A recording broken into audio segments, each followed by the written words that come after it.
So the Fire Knight's Greatsword is definitely one of my new favorite weapons that has come to us from the Shadow of the Erdtree DLC. Not only does it look incredible, but if you stack a ton of fire damage onto this, you are going to have a really fun time. So I'm going to show you what I've put together. Let me know what you guys think down in the comments. So let's jump into it. So I've put together a build that I think you're really going to enjoy. It has a lot of fun sword play, as well as some decent Flame Spear Ash of War play as well. And don't worry, we're going to be buffing this fire damage like crazy. We're going to be casting some spells from time to time, and our Flask of Wonders physic complements everything. So just so you're aware, everything you're seeing has been recorded on New Game Plus 2, and I'm also using a level 150 build. This is going to be a mix of strength and faith, leaning heavily into the faith side of things. So with that being said, let's go ahead and break down the talismans that make this build so great. Starting off with our first talisman, we're going to be using the two-handed sword talisman for obvious reasons. This talisman is going to boost both heavy and normal attacks as long as you're using two hands on the weapon by 15%, which is incredible. It's an absolute must talisman to use anytime you're using a greatsword or colossal weapon,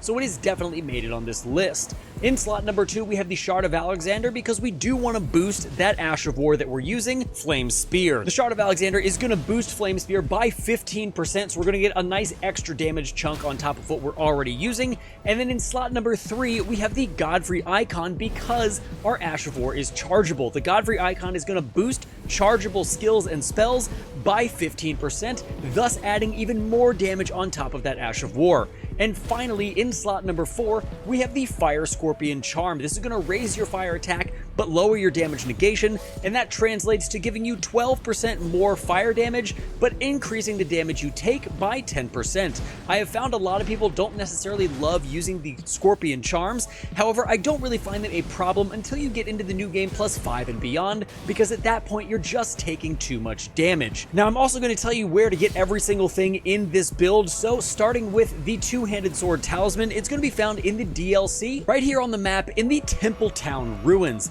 It's going to be on the tallest tower inside of a chest, and you will have to fight a horned warrior to get it, but after he's down, you can run right up to the chest and snag this for yourself. Now, the Shard of Alexander is going to be located at the very end of Alexander the Great Jar's questline, so I will leave a video of that questline fully in depth down in the description below, so you guys can follow along with that and snag this for yourself. If you do want to kill him early and just get a talisman that gives you plus 10% to your skill damage, that is also another option, but I recommend sticking it out and getting the Shard of Alexander. For our third talisman, the Godfrey icon, this is going to be found right as you get into Altus Plateau in the Golden Lineage Everjail. You just need to kill the boss that's there. It will require, I believe, 1 or 2 Stone Sword keys, so after you use those keys, you can defeat the boss and he will drop for you the Godfrey icon. And finally, for our fourth talisman location, the Fire Scorpion Charm is going to be found all the way up near Volcano Manor, right inside of Fort Lead. You'll just have to go into the fort and jump over onto the ramparts, and this is sitting right there on a corpse. Next up, obviously, we have to talk about the weapon, the Fire Knight's Greatsword. This weapon is attainable as soon as you get into the Shadow Keep, and it can be farmed pretty easily by killing the same Fire Knight over and over again. You just have to start at this side of Grace right here, take the lift backwards, and that will dump you out right behind a Fire Knight.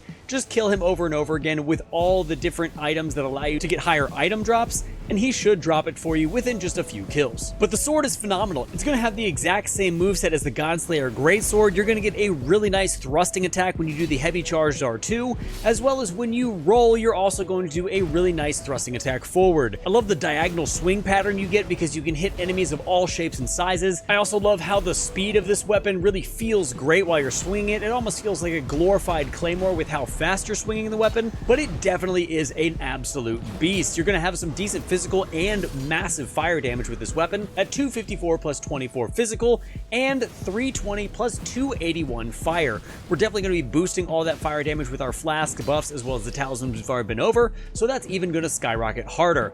You're going to have a strength scaling of E, a dex scaling of E, and a faith scaling of B, and it's only going to require 22 strength, 18 dexterity, and 12 faith to wield. I put Flame Spear on this, as I've said before. However, you can use another Ash of War that I've seen used on this weapon before, and that's Flame Skewer. It will still do some crazy fire damage, but I wanted a little bit of range on this weapon, so when people were closing in, I could do some damage on them before I got to them, so Flame Spear definitely won out in this instance. So as far as the armor goes, it actually does matter what we're wearing for this particular setup.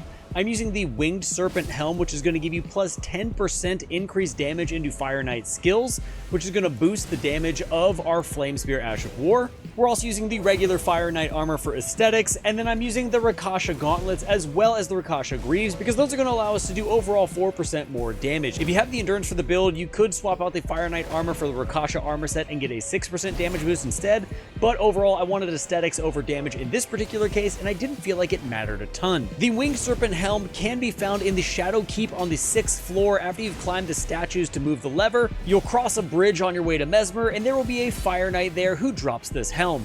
The regular Fire Knight armor can be dropped from any Fire Knight as long as you're farming them, and the Rakasha armor set can be found right here on the map in the Eastern Nameless Mausoleum after you defeat the boss there. Now, before we get into the stats, we do need to talk about the Flask of Wonders physic as well as the buffs we're using for the build. We're using the Blood-Sucking Crack tier, which is going to temporarily increase your attack power, but it is going to drain your HP. You're going to get a massive spike of 20% increased attack power, but you will have 1 HP drained per second, so you do need to be very careful when using this because you can lose track of time and really find yourself in a bind. The second tier we're using is obviously the Flame Shrouding Crack tier, which is going to boost all of our fire damage by 20%.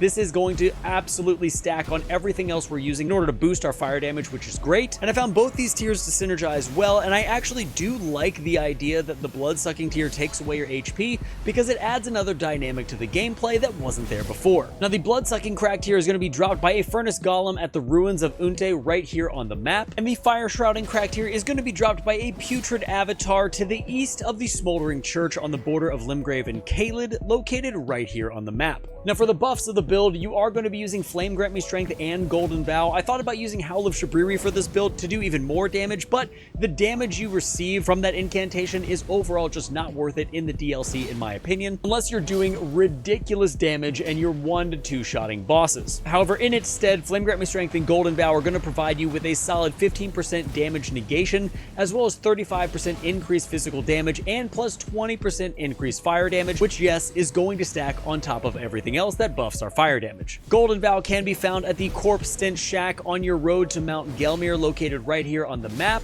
and Flame Grant Me Strength is going to be located in Caelid, right next to Fort Gale, in between 2 of the Flame Chariots right here. And lastly, of course, we have to go over the stats. Right now, I'm using 60 Vigor because I feel like it's almost mandatory for the DLC. My mind is at 18 because I'm not really casting that many incantations other than buffs and using my Ash of War.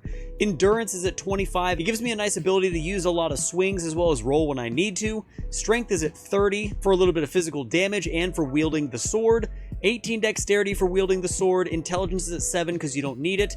Faith is at 60 because we get a lot of our fire damage from Faith, and Arcane is at 11 because it is not needed for this build. Guys, that is going to be it for the Fire Knight Greatsword build. I had an absolute blast playing with this build. I love this weapon a lot. It definitely, like I said, one of my top 5 weapons in the DLC, so I'm really glad I got to put together a build for it for you guys. So leave down in the comments some things that you guys want to see, maybe some weapons you want to see me make builds with. Also, if you've not subscribed or hit that like button, go ahead and do that on your way out. I would appreciate it a ton. Once again, thank you so much for 50K. It is massive that we got here. I cannot wait to get to 100. And until next time, guys, stay safe, enjoy the game, and I'll see you in the next one.